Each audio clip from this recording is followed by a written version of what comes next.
সন্দেশখালিতে ইডির ওপর আক্রমণের ঘটনা নিয়ে কোনো মন্তব্য করতে চাইলেন না মুখ্যমন্ত্রী মমতা বন্দ্যোপাধ্যায়।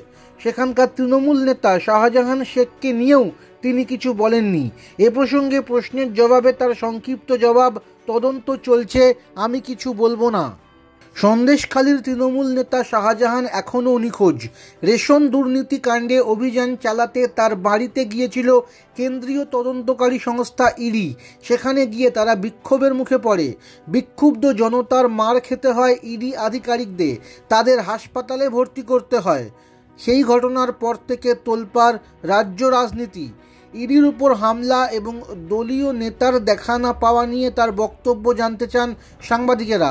তখন মমতা বলেন, শাহজাহানের ঘটনা তদন্ত সাপেক্ষ, তাই এই বিষয়ে তিনি কিছুই বলতে চান না।